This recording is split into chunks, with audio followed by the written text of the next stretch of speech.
Arlovski versus Mir. Both men have been champion in the past, and both men have been on their losing streaks as well. They've had the heart to go through it all.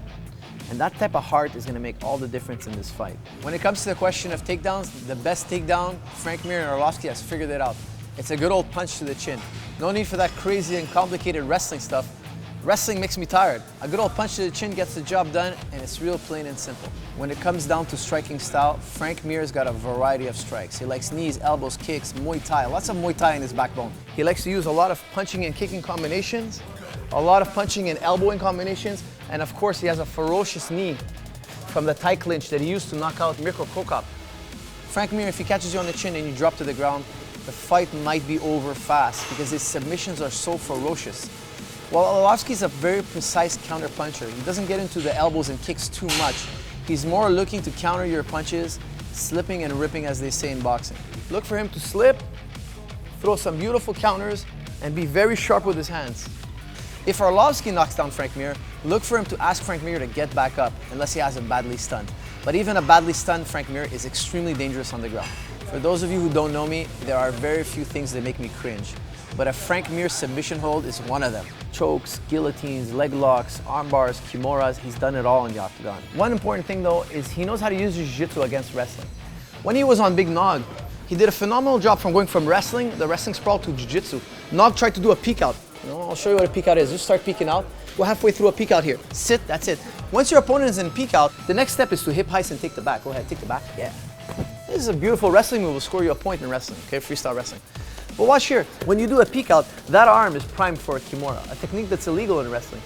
Now Frank Mir, as he sensed that Nogueira was going through a peek out, watch this, as Nogueira started to go through the peek out, he switched his grip to a kimura. Instead of sprawling right now, he went right into a beautiful grip. So Frank Mir was really intelligent in grabbing the kimura here and shoulder rolling. That shoulder roll allows him to pack up his feet and get to the other side to side control. When he did that, he landed in a perfect kimura. He is brutal with his submission holds. He doesn't try to tap you out. He breaks your limb off before you have a chance to tap. And that has a psychological effect on his opponents. All right, guys, when you get in this position, you know you're in kimura heaven for your kimura experts out there. The first thing I'm looking to do is level his elbow to his shoulder. I don't want to start cranking here because if the guy's got a really flexible shoulder, I might end up in one of these positions. Just stay right there, move back, that's it. This position, and this arm is not going to break. If this guy's got a good flexible shoulder, this arm ain't breaking, okay? So watch what I'm going to do here. I'm going to bring that elbow level to the point of the shoulder, just like this. Now when I start to crank, it doesn't matter how flexible the guy is. Okay, I've taken out the slack in the shoulder, and all that pressure now is working against his tendons and ligaments. The next thing I'm looking to do is step my leg over his head and finish the arm. Now when Frank Mir started to crank, he wanted to step over the head. And if he had stepped over the head, the arm would have broke right here. But Nogueira was really wise in stopping that leg from coming over.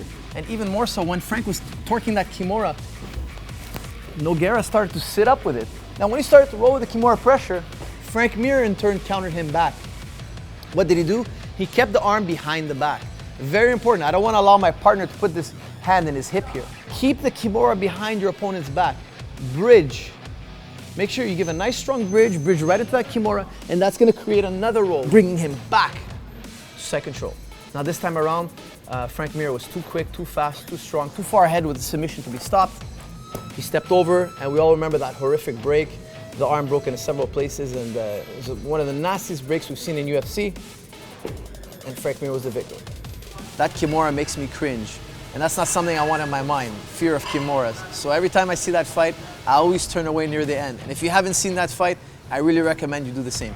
What people at home might not know is the most special thing about these two individuals is their heart. Coming back from a loss is not an easy thing.